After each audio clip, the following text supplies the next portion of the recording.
Okay, and we're recording live. Hello, everybody. Thanks so much for stopping by. Our guest today is from the Wilderness Committee. Her work focuses on addressing the biodiversity crisis that impacts wildlife across our country. Guys, if you like what we're doing, please like and subscribe as always. But without further ado, Charlotte Dawe. How are you doing today, Charlotte? Thanks so much for coming on the show. Hello, I'm good. Thank you for having me. It's a good day. Yes, it's a good day. Yeah, no, thanks. This is awesome to having you on. Actually, we have a sponsor for this show today, and it is the Marine Mammal Rescue at the Vancouver Aquarium, which is a fantastic organization, which we love deeply as well. Yeah. We had we have Marty Marty, not too long. Martin, Marty, yeah, we had Martin on, which is the head of the Mammal Rescue. And shout out to Martin. He's a legend. He's a legend. He is a legend, actually, from California all the way up to here. So, yeah. Actually, what we do first is we open up our show with something called Two Truths or Multiple Truths and a Lie. So I have some points here that Charlotte has sent us, and Dev and I has to guess which is the lie. So, we ready for this, Dev? Yeah, man. Sounds good. Okay, number one. Charlotte, you ready? Sure. Okay. I forget what I wrote. There's a bunch of interesting stuff here. Okay, number one. I am absolutely terrified of heights, kind of like me. And Devin, actually, I think. Yeah. I made my friend turn around on a drive to a cabin because we were too high up the side of a mountain. Yeah, I can, totally see that's plausible for anybody, especially me and Dev. Yeah, I don't like heights. And then number two, here's another one. I have crippling claustrophobia. I went diving the other day looking for salmon, and the hood that I had to put on made me have a panic attack because it was too tight and constricting. Holy smokes. Okay. These are all fear-based. Yeah, I know. Okay, and here's another one. Camping. This is another fear-based. Well, I don't know if it's fear-based. Okay, camping. One time I locked eyes with an unbothered mama grizzly bear 8 feet away. Oh. Okay, so you didn't freak out. Yeah, okay, that's good. Okay, I got a couple more in here. Before the Wilderness Committee, Charlotte worked as a freshwater ecology and climate change researcher, a boreal forest restoration and assessment field technician. Okay, which is totally plausible here.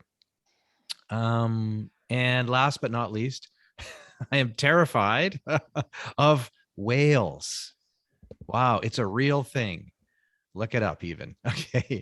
Okay, so she wants to save whales, but she's actually scared of whales. And when she was hiking the Juan de Fuca Trail on Vancouver Island here, there was talk about humpback whales offshore with their friends, and she stayed in the tent eating noodles while everybody was on the beach. Oh my God. They're so weird. That's wow. Awesome. These are great. Oh man. You get to see people's personalities, see what they come up with, and those are some good stuff. So, well, I could totally relate to the heights thing. Is my body seizes up. Yeah, I don't really not too fond of heights either, so I get that. I can dig it. What do you think? I don't know. I'm gonna go with not scared of whales. That's the play. You know what? That's really funny. This is actually the second person we've had on that said they're terrified of whales. Remember Bonnie Meyer? She's scared of whales? In California. She said she was terrified of whales, although that was her lie, because she loves whales. She loves whales. So she's not. So I'm gonna say whales too. So what do you think that I am or I'm not scared of? You are scared of whales. Yeah. Oh, no, wait. Sorry. You're not scared of whales. I'm sorry. No, that's right. That's the lie. It's the lie. Yeah, it's the lie. Okay. Yeah. I'm not scared of whales, but my friend is. That is a truth for one of my friends and a true story. Terrified of whales. Terrified of whales. Not sharks. What? Sharks. Yeah, I know. Wow. It's remarkable. What are they gonna? I guess. Killer whales. I guess for sure could be. I could see killer whales. Yeah.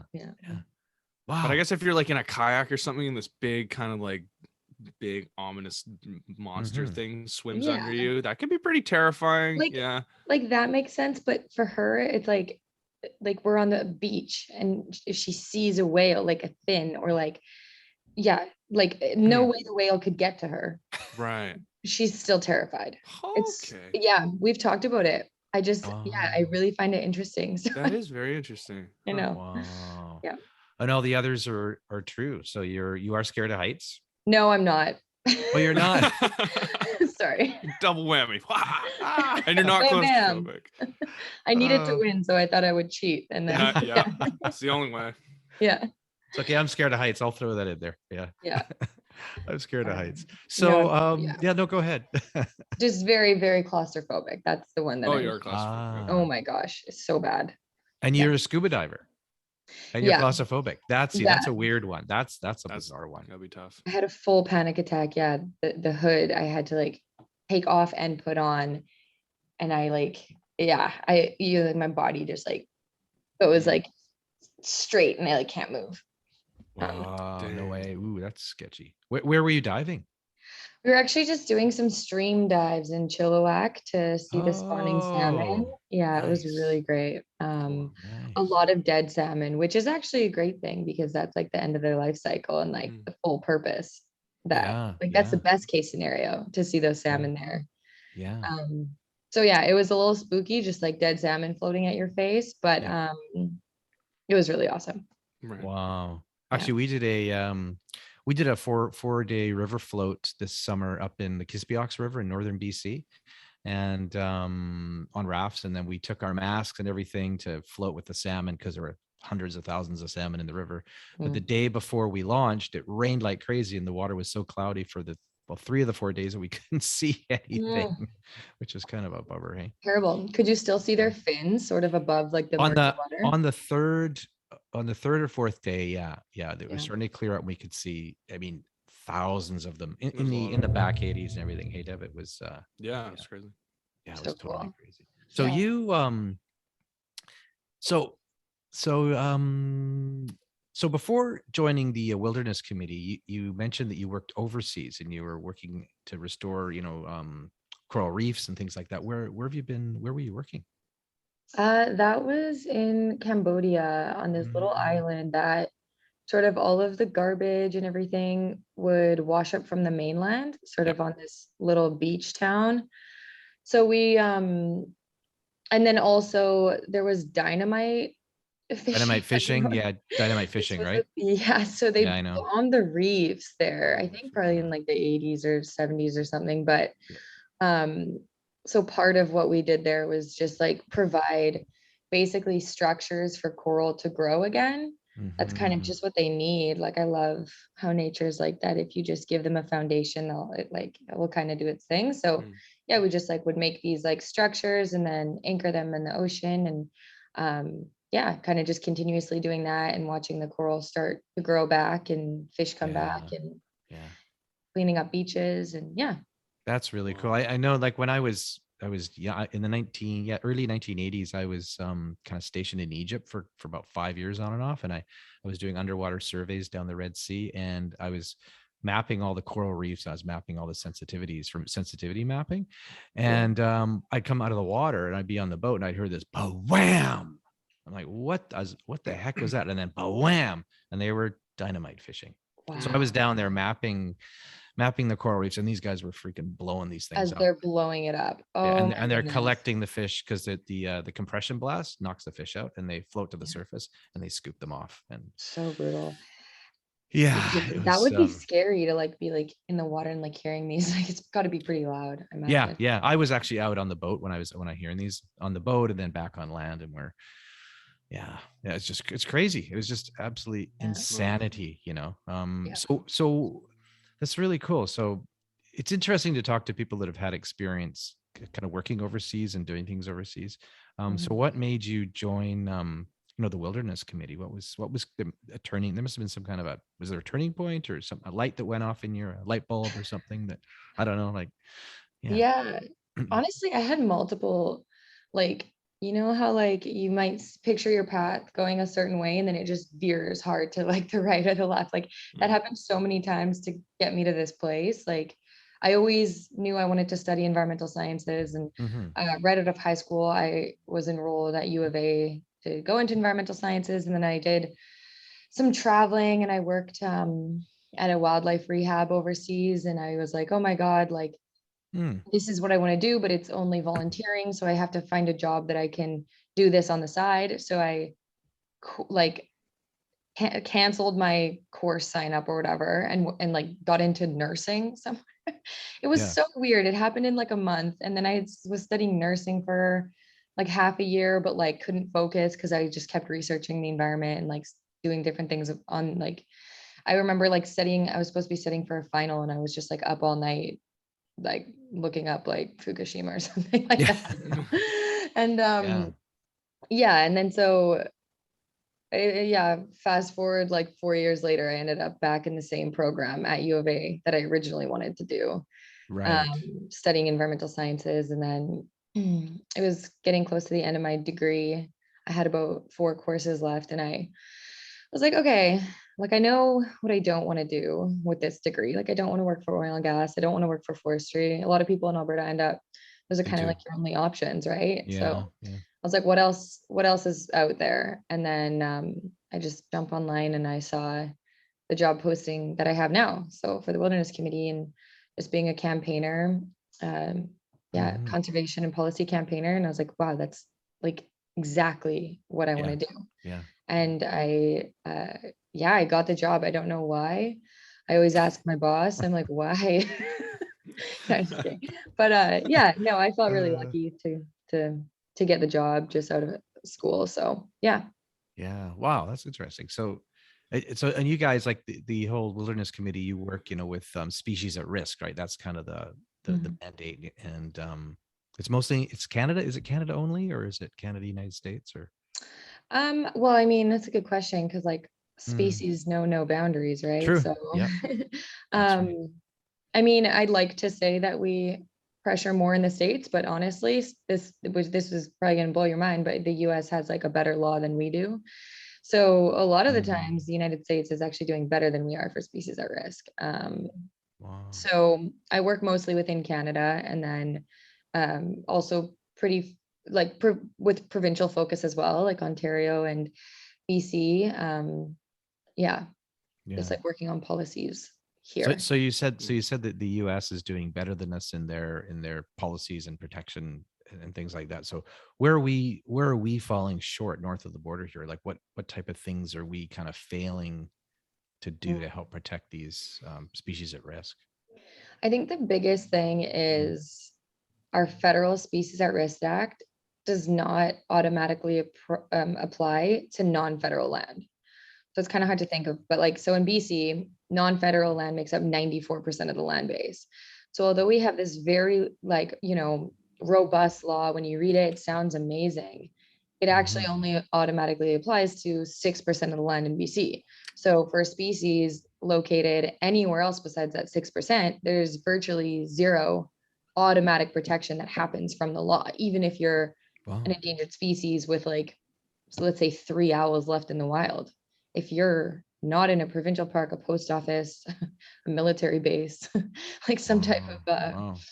federal land, like that law doesn't automatically apply to you, and it's really hard to get it to apply to provincial land. So Right. So is this how, we're talking about species going extinct and we're getting really, really thin? Is that what's happening? Is that there's just so many tiny areas that are protected for them. They're not large enough. Is that mhm. what it is? Like, how do we create, like, understand the biodiversity, because there is a biodiversity crisis here in British Columbia and in Canada. Is that what it is Yeah, yeah. I, Mhm. like I like to think so. I mean, Yeah. okay, if we think of the old growth crisis and Yep. people say, how do we fix that? And we say, oh, a ban on old growth logging.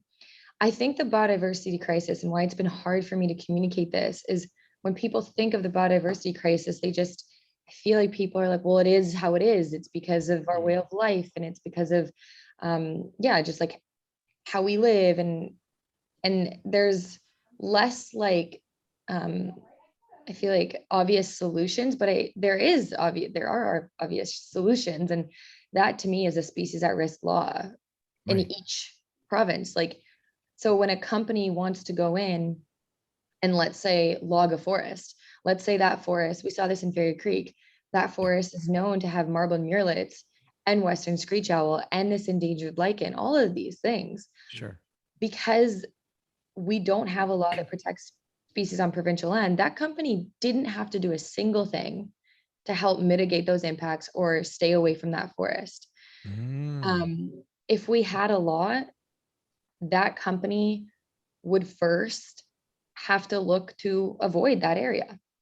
Right, You know, right. like, Yeah, let's sure. not log there. It's too important for these endangered species.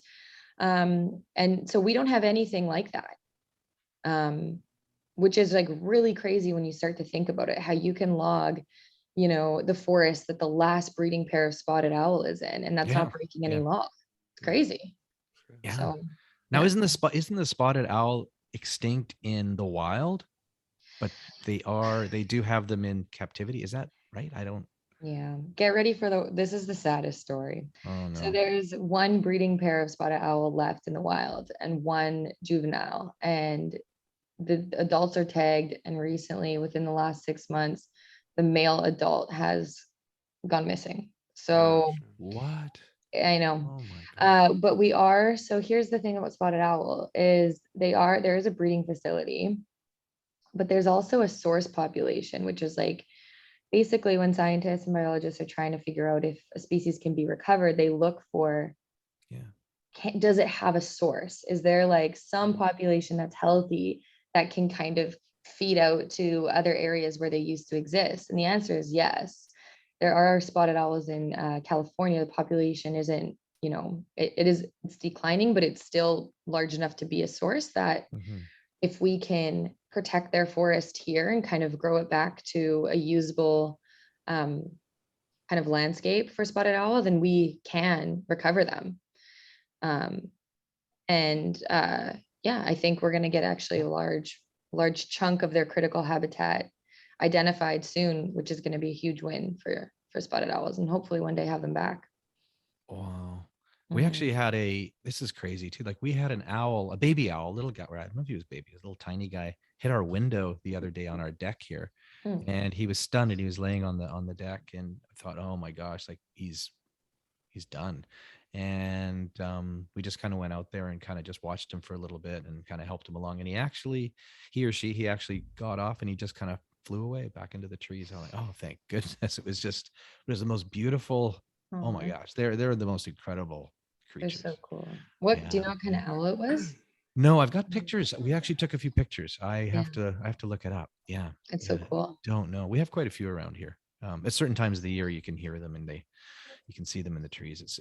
They're amazing, absolutely amazing. So with species going extinct, what are kind of like the three main reasons or the three main drivers why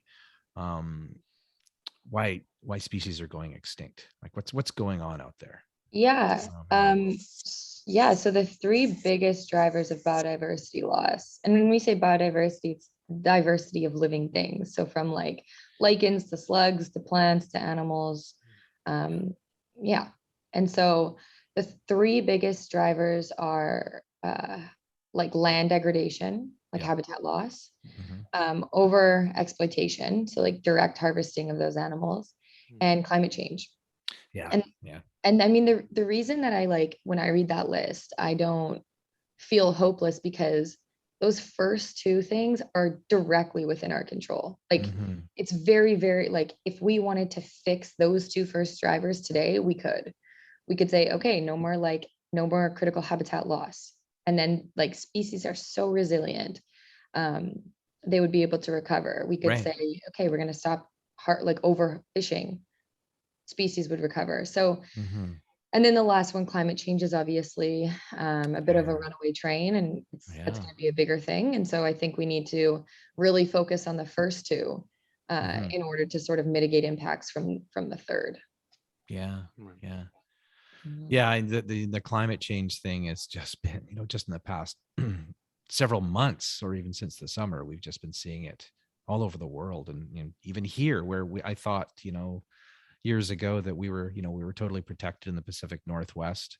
There's hurricanes hitting, the Gulf Coast of the United States constantly, more than ever. There's these fires and things, and then now we're getting the fires, we're getting the storms, we're getting atmospheric rivers, which we've never heard of before, in every week, seems like. Yeah. And the fires in the summers, it's just become absolutely crazy. And I mean, I know that there was a conference the other week in Glasgow, the COP26 conference. Did you get a feeling of anything coming out of that? I know there was some things where China and India made some last minute changes. I guess it was about coal, but do you see anything positive things coming out of that? Yeah, and I mean, in terms of biodiversity, and here's the thing with those conferences. Yeah. I've gotten my hopes up before. Yes, I know. When I was like young, the Paris Agreement, Paris, like, we got this. And then, so I take it all with a grain of salt. And I think the fact that they still had like fossil fuel lobbyists there is just all the evidence you need that, these leaders are really not up for the challenge. Right. However, some countries did commit to ending deforestation. So Canada, Brazil, Russia, China, Indonesia, the Democratic Republic of Congo, the US, the UK. So globally, that's around 85% of the world's forests. And I think in countries like Brazil and Indonesia, where deforestation is a real issue, and deforestation is when they clear land to be converted to non-forest use. They're clearing it for cattle. Cattle farming, yeah. Yeah. Clearing it for soy to feed cattle, clearing it for palm oil. And so I think those, like, ending that is going to be huge. And the part that I liked about this was they started to talk about global supply chains.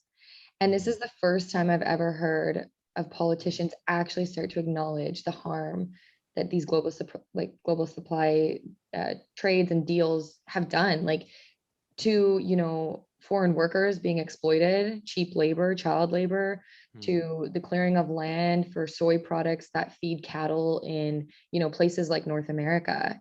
I feel like these deals are often harming so much at the benefit of someone else. And so I think like tackling that is something that is, I think was really positive to see, because usually they don't mention that stuff because that's money, right? Exactly. The deals. Yeah.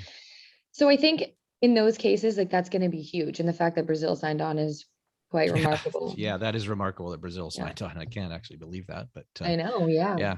With, and that, that's like Bolsonaro there, it's like, yeah, no comment, but yeah. The fact that I'm like, how, okay, amazing. Yeah. And so I think like that, like understanding that, like, okay, if we're no longer, like, it's because of our global supply chains, like them not allowing deforestation anymore is going to ripple into, maybe we eat less meat, maybe we don't use palm oil as much. Like, that's all going to be a thing because, those countries largely support our agriculture here. And so one of the things, though, is like when Canada signed on to deforestation, yes, a lot of people were like, oh, this is a huge win, old growth logging will be stopped. But in Canada, how we do logging here isn't technically deforestation at all, because we replant it. So like all of the old growth logging and stuff is not included under the umbrella of deforestation, because we replant it for logging in the future. Right. So deforestation is only when you clear land and convert it to a totally other use. So. Right. Oh, that's interesting. Yeah. Never knew that. Yeah. Because I mean, even here, it's amazing. We do a lot of hiking and mountain biking and skiing and backcountry skiing and stuff like that. And even we're in North Vancouver, and up behind our house here, it was logged 100 years ago, say. It was logged. And now the second growth is coming through. But you go into the second growth here, and it's like going into freaking Mordor, to be honest with you. There's a lot of spindly trees, bigger trees are coming up. The densification of the trees is so great. There's not a lot of light coming through. So not like in the old growth forest where, we do hiking in these beautiful old growth forests where there's massive trees, but there's so much light coming through, and the undergrowth is really healthy. Where the second growth, to me anyway, this is just my observation from spending so much time in the bush, that it just doesn't look healthy. It's just Mhm. the second growth just doesn't look healthy, and there isn't the, you don't have the animals, you don't have everything in there that you would have in the, in the old growth forests. And Mhm. then, and when we were talking about I spent quite a lot of time in Brazil and over the years working, and then we, as a family, are fortunate we spent time with the Ashwar tribe in Ecuador in the Amazon, Wow. and just kind of being with them for a while and understanding their way of life. And I'd never been to the Amazon before, and I thought, oh my gosh, I need bug spray, I need this, I need all this stuff, and the mosquito nets. You get into the Amazon, and it's a perfect atmosphere, perfect climate for existence of everything. Like, Wow. you aren't inundated with mosquitoes. You aren't, I mean, there are some bugs at night, but it's not like, but everything is so, the biodiversity, the area where we were is one of the most biodiverse places on the planet. And Mm. everything works in, it's the word, Devin, symbiotic, Symbiotic, yeah. symbiotic. It's just a Symbiosis, yeah. beautiful balance with everything. Hmm.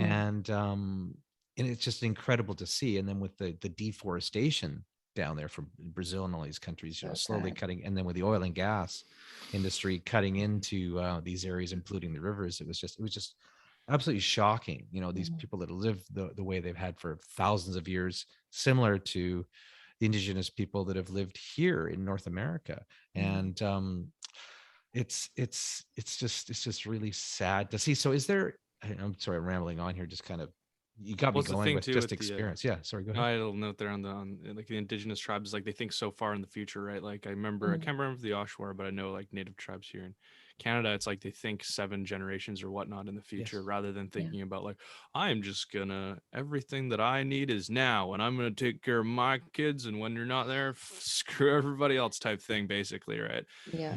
But Yeah. it's Yeah. like it's that consciousness of thinking for the future that helps them not destroy everything, I guess, right? So. Mhm.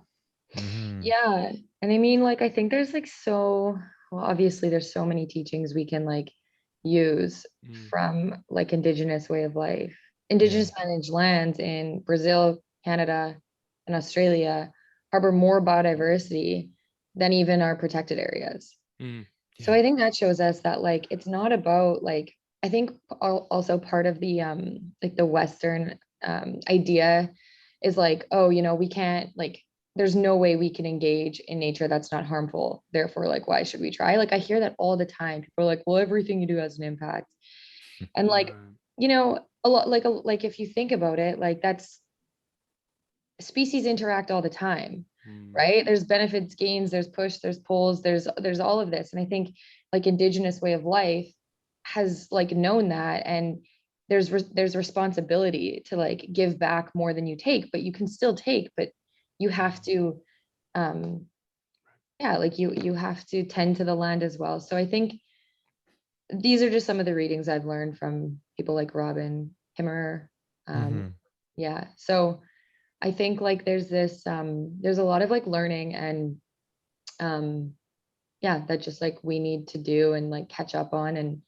and the way we make decisions needs to change drastically, like Yeah. why we make decisions and who those decisions benefit. Yeah. We Devin and Totally. I had a really interesting interview the other day with Stephen Hohenrieder. He works in sustainable regenerative farming Mhm. practices, and absolutely fascinating. And as opposed to the monocrops and replanting these same crops in the same fields, the biodiversity of the crops, and having all these different types of crops with different types of animals and different types of it's a very kind of a holistic type way of farming, but also in nature is perfectly balanced, right? And everything needs everything else. Mhm. And we go in and we, like you said, okay, we're cutting down the first growth trees, and we're replanting with second growth, but we're almost monocropping that stuff too. It's kind of the same type of thing as farming, is Mhm. we're planting all this stuff because we've taken it out, but we killed everything else off, Mhm. and now Mhm. we're just planting a bunch of trees, Yeah. and all this, this other stuff is growing, but it's not really healthy. You don't have the balance that you had before this. And it's the Mhm. same thing with the sustainable farming, and with all these species, everything is related and in a balance. to everything in the forest. But we just, yeah. we're just blind to it. And so, yeah, is there some type of a tipping point? Like what if we were stupid enough to wipe out everything but say 10% of all, the species here? Like, are we able to bring them back from something like that? Or like, what are we at now? What are we at now? I don't. Yeah, well, like, so 1 million species worldwide are faced with extinction within a decade. And like that's species, right? That's not like individuals. So then when you think of like the individuals, it's astronomical. And so one of the stats that I find hope in is if we protect 50% of the world, we can protect 80% of the world's biodiversity. Right. And then if we get even more specific and like really selectively focus like where we're protecting, like the most biodiverse areas, we can like then 80% can turn into like 90.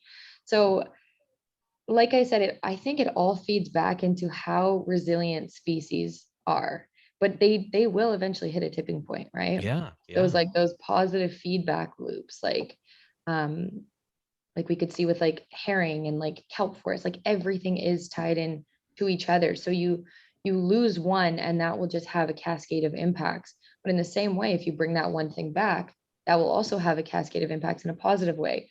So it's yeah, I think I think it really, in this work, I've realized it all comes back to honestly changing why we make decisions, who we make decisions for, how we make decisions, changing like the reasons we do things. Like the reasons we do things shouldn't be, I find largely our extractive resource economy is now not even for the resources, but it's for the jobs. Right. And if that's the case, let's just tackle like the needs of those workers and skip the middle part of logging all these old growth trees and address like, okay, these workers obviously need security. They have families. What else can we provide them that fixes that need, but saves the forest? And that's when you can get into so many different possible solutions to where we are right now. And we had an interview a few weeks ago with an economist, an American economist, who basically says we're living in a death economy. Which doesn't sound so good, right? It's just extracting, and raping and pillaging, and for our great grandkids, there's not going to be anything left. And you talked about, or you guys talk about, or we're just talking about resilience, like resilience of a species. There's something that I found on one of your documents here. You talk about the southern mountain caribou, right? And so, I mean, these guys. Talk about resilience. I have a quote here. It says these animals have been traversing the earth for 1.6 million years, which is crazy. So imagine like with the woolly, the mammoths were there, the giant sloths, these saber-toothed tiger, all that stuff was roaming around where the caribou were there, all over Canada, all over. But they're still here. They survived like the ice ages, the tectonic plate shifts, saber-toothed tigers, all that stuff. But they're on the danger of extinction now. Like, how is that even like possible? They made it for all that time, and now we're the ones that are gonna. And in the shortest amount of time too. Like it's not even like it's been building for a while. It's like it's like 100 years, right? Well, and specifically like during like the industrial boom, like in like the 60s, like that's when their populations really started declining. And like, I mean, I learned from Chief Ken Cameron, like he told me of Soto First Nation. He told me when he was a kid, he's from the Peace Valley area. He remembers like being out there with his dad on a horse and seeing caribou migrate over this hilltop. And his dad, this is when the Bennett Dam was about to go up. And his dad was like, these aren't going to be around for much longer. And this is again, Chief Ken's story. And he said, he remembers thinking like, there's no way that we could impact those animals. There's thousands of them. They're the most constant thing. Like they've always been here. They've been like a blanket on the land. And he remembers thinking like, I don't believe you. And then sure enough, the Bennett Dam went up. Caribou literally drowned, trying to cross their migration corridor. Yeah. So yeah, caribou are really, really close to my Yeah. heart. I I watched work. a really good documentary a couple of weeks ago, and I can't remember the name of it, but it was really good. It was about the caribou, and I think it was about a school teacher either out of Edmonton or somewhere, or Hmm. maybe Yellowknife. And he left and he went north to film the caribou migration, right? And he was out in the middle of nowhere, out in the bush, and he was waiting for weeks and weeks and weeks on his own. And he just couldn't. They never showed up. They never came. Yeah, it was really shocking. And then I think finally in the end he did get some footage of this migration, but it's so rare to be able to do that these days. And it was a really well done, and I just can't remember. I wish I could remember the name of it, but I can't. Yeah, I'd Yeah, be interested yeah, in that one. yeah, yeah, yeah, Yeah, I mean, like you said, yeah, they're literally their history, like walking around, like they were around when woolly mammoths were here. Yeah, ice ages that wiped out so many other animals. Caribou survived. Um, I know it's so, and yeah, I feel a lot of people don't even know what caribou are. Like I talk hmm with them and people are like, oh, like a deer. And I'm like, no, caribou. yeah, yeah. They're in the deer family. They're the only, um, like I guess species within the deer family that have like that both a female and male have these like amazing antlers. Um, Oh. and they're just like built for life on the snow. Like their hooves are like really wide. So they basically have like snowshoes. Mm. Um, yeah. It's my goal to see one day, but I thought I saw one and it was dark. And I was driving near Nakusp. And like I just Mm, instantly started crying because there was only one. And I was like, why is there only one?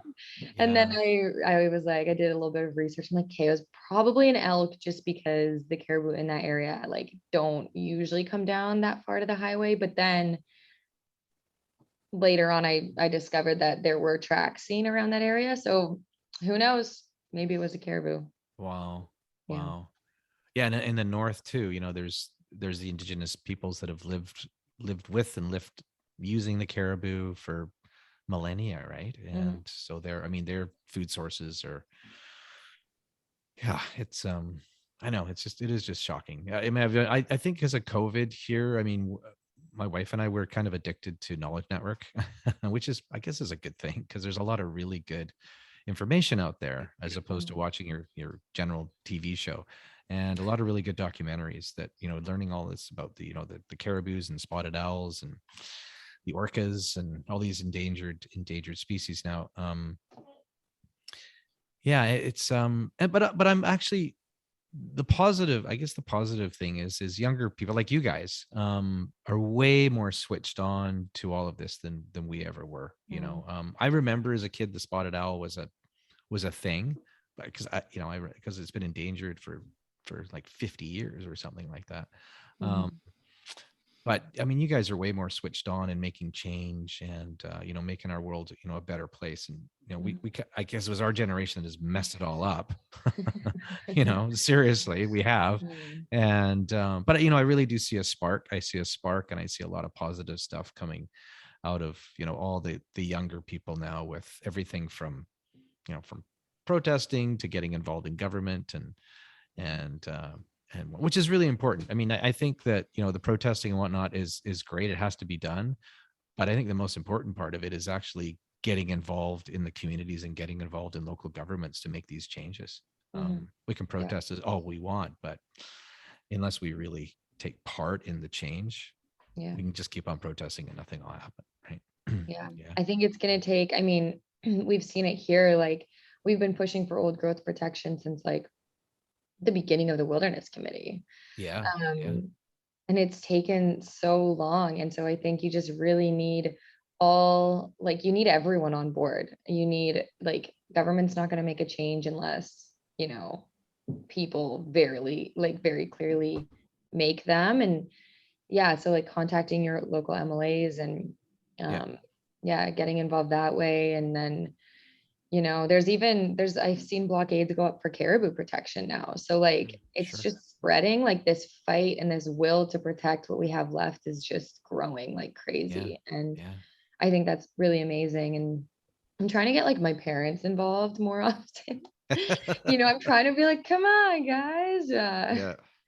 Yeah. You know, like they're, I feel like the older generation is like, you know, I think that like a lot of folks like recognize what's happening and stuff. And I just encourage, yeah, the older generation to just like show up for the younger people as well, you know, just, Exactly. um, sometimes I get a little sad about, you know, kids growing up right now and just dealing with the weight of the world. And then like, you know, no housing, no livable wages. Like, I mean, I'm speaking from Vancouver. And then on top Yes. of that, like, you know, they also have this like pressure to save the world. And so I think like we all need to, yeah, carry that weight together, and just everyone needs to do what we can and Yeah. not really give up. Like, let's not give government an option not to. I feel like we, Exactly. yeah. Yeah. Yeah. Mhm. And yeah, I guess just a segue here is one of the things we're doing that we need is a species at risk law in BC. I think if we can get that, we will finally have a tool that we can use that actually halts projects from destroying habitat that endangered species rely on. We don't Mhm. have that right now. And the government in 2017 committed to this. It was in their mandate. They started working on it. I went to consultations. We were working together, going to create this great law. It's like 2 weeks away from being put out for public consultation. And the government just started walking back on it out of nowhere. Right. And then they said, you know, we're still doing the Indigenous consultation. We have to slow down a bit. And I was like, oh, yeah, that's a fair thing. And then turns out that that was a lie. They were no longer really engaging at all on it. And then Mhm. here we are, how many years later, with no law. So um, I know that we can get one, and I know that they were close at some point. And I think if we can make the biodiversity crisis as apparent and as urgent as the old growth crisis, I think that we'll get a law and we'll finally be able to start saving some of these species, and also protect some of the species that are on their way that aren't Right. yet like in that emergency room. I think there's a lot of wildlife that if we can really focus on right now, we can recover before it gets almost impossible, you know, Right. before they Right. hit that like, Yeah. yeah, that It's where it's in too tough to save. it's interesting we're talking about the older and the younger people and whatnot. And so I went a while ago. So Jonathan Wilkinson is our local MP here, and he was federally minister of environment for Canada, right? And so I went to one of the local meetings here, and I showed up and I was there. And the sad thing was for me, it was mostly, maybe just this instance, but I think this is what it usually is, retired older people were Mm, there, and I was kind of in the middle, well, the higher end of the middle, and there was 5 UBC students sitting behind me, right? yeah. And he gets up and he does his talk about the environment and what's going on and blah blah blah. And it was really interesting, but then it was time for questions. Mm, And the questions and it was the elders, they were talking, the older retired people. It was mostly about, you know, dog shit on the sidewalk or something. Like, it was like these things that were yeah. just like, oh my God, like ridiculous things that took up his time. Yeah. And I just felt, where are the young people? Why aren't they here? Why are these old retired people taking all of Mm, his time about petty little ridiculous things, where there's really important stuff that needs to be discussed here? mm, And, the UBC, they had some great questions, but there's only 5 of them, and there was a room of like 120 people. mm, And I was like, in order to make the change, we need to be at these meetings and actually getting into politics and whatnot. mhm, And it's all great. And it's, like I say, it's fantastic to show up with a placard and whatever for half an hour. But mhm, if we really want to make change, we got to get involved. And mhm, I'm just as bad, because I've been to the meetings, and, I do what I can. mhm, But it's not, like you said, our older mhm, generation, we're slowly changing, but it's mhm. like people are, interested in, my retirement and whatever, the next 20 years, as opposed to what we're leaving for our Yeah. grandkids. That's what I don't know. I don't No, like I to think think that like, that, but yeah, the older ugh, generation definitely is like more engaging with like their MLAs and their MPs, and like yeah, on like even like a weekly basis, you I know, know. um, versus the younger generation, like people my age, Yeah. way less likely to.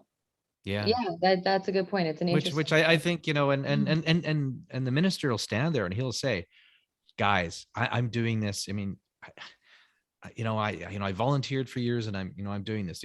I got so pissed off that nobody was making change, I stepped in, and now I'm a minister, right? Yeah. And he says, we need people getting involved in your local governments. You're not going to make change unless you get involved. And I sat there, I'm like, you know what? He's right. He's so right. So Yeah. right. So Yeah. yeah. And I'll share another weird little segue story when you were talking about species and things. And so in 1989, my wife and I, we went on our honeymoon. We did a camping trip to Haida Gwaii. And we went over, and, old growth forests, we're supposed to be everywhere. We drove over to South was it Moresby, one of the islands, and beautiful, massive trees. But on the other side of it, it was just a facade. Everything had been cut down. Everything had been logged. Everything was been slash burned and whatnot. So we were shocked. This was 1989. It was unbelievable. And then we went to see the golden spruce, the famous golden spruce. We went out and we actually saw it. We actually saw Really? the golden spruce. I have photographs of it.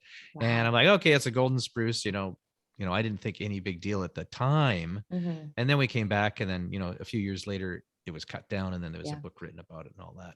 And it's just, it's just shocking. And this is 1989 that, the deforestation, it was just, we were there on our honeymoon on a camping trip into one of the most remote places on the planet. Yeah. And then you've got that going on in the background. Yeah. It was just like, oh, Yeah. and we're still doing it. I fly a lot. I fly to Asia a lot, and we fly up over BC, fly up over the north, and it's just patchwork everywhere. Looking down, it's just one big. Well, I think that's like one of the things that I remember a while ago, my brother said, he's like, yeah, like BC is, so intact. Like there's so much forest. We're like, just like no industry and stuff. And I'm like, no. He's like, No. yes. I'm like, no. And then I just went on Google Maps, and I was like, Shocking. pick a random place, and then zoom out, and you will see the patchwork. And that's not even like updated really, like, to current day. It's probably a couple of years old. So like, I think that's one of the best tools to use for someone that maybe is like, I don't think it's that bad. Just be like, Oh, you know it what? is, yeah. Here's BC, pick a place and zoom in, and you will see patchwork. And that really like hits when you can show people that. I mean, it's just like the footprint of forestry is huge. And the laws that we have in BC are completely made around giving the forest industry the land that's not even ours to give, the land that's not theirs, it's not ours, belongs to the indigenous people here. And so all of those laws that we still have today, like FERPA, for instance, is completely grounded in like profits above all else for these corporations. And so there's a clause in the Forest Range Practice Act that we have that basically says you can't unduly impact timber supply. So let's say even if we made a species at risk law that's incredible, would finally start protecting habitat,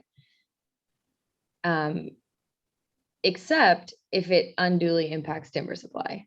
Right. And so the word unduly is very vague for a reason, and so all of a sudden it's like, okay, even if we wanted to protect this, we're actually like, our laws aren't even allowed to, because FERPA trumps all the other ones. And so it's pretty good. I mean, right now the BC government is doing a consultation on amending FERPA and hopefully fixing that unduly clause that's in all the regulations. So that's also one of the things we're pressuring for. If we can remove that, all of a sudden it opens up conservation to actually have a chance at making the case to get these forests protected. Right. So wow. So our listeners, so if you guys listening right now are kind of moved by our conversation here, what can people do to help? Yeah, what can they do to help us? So I would head over to Wilderness Committee. If you go to our Take Action page, we have a list of actions. I think one of the ones I want to highlight right now is what's happening in Wet'suwet'en with Indigenous land defenders being forcibly removed. Yeah, people had they'd been living there, their house was burned and they were arrested, and it's really, bizarre to think that we're in a climate emergency. There's a flood. RCMP resources are being spent on that. But also in the name of what? In the name of corporate profits. It's so crazy. So if you guys can head over, and do take action. We have a list of targets. So Megan Hoyle, who's BC Environmental Assessment Office, Paul Jenkins, BC Oil and Gas Commission. There's a list of people that you can call. We make it really, really simple. You just click to call. And then beyond that, we have some actions for species at risk. Our species at risk campaign is really going to heat up in the next couple of months. We have some research coming out that's going to make the case for a law, and we're going to really start holding the government accountable and making them commit to promises that, you know, they got voted in on this law that they owe us. So yeah, definitely I'd say follow us, and we'll keep you kind of up to date with everything like local going on and how you can help. Fantastic. That's great. Dev, you got any final wrapping questions No, or not anything really. there? Sounds like our phone's ringing in the background. Sorry about that. Thank you so much for coming on the show today, honestly. And guys, if you'd like to know more, we'll put the links in the description, everything you need to know about Charlotte Dawe and the Wilderness Committee. Other than that, thank you so much for coming on the show. Do you have any last points for us? You know, I don't even have anything like witty or anything. Maybe just stay safe. Let's hope we don't have another atmospheric river. Sure. Yes. Yes, exactly. Yeah. Get your umbrellas and your boots on, guys. So There you go. Exactly. And our prayers and wishes go out to everybody living up in the valley here, up in Abbotsford and the Sumas Plain or whatever. Yeah. Totally. Yeah. Yeah. So yeah. Well, thanks so much, Charlotte. Really, really appreciate it. Yes. Thank you so much for having me. It was awesome. We'll have to have you back on at some point too. So thank you. Absolutely. Thanks, guys. Sweet. Oh, wait, sorry.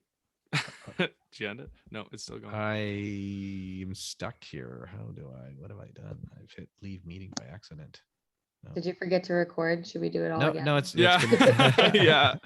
Take It's two. been recording. Yeah. I'm just, here First we go. positions, everybody. Yeah.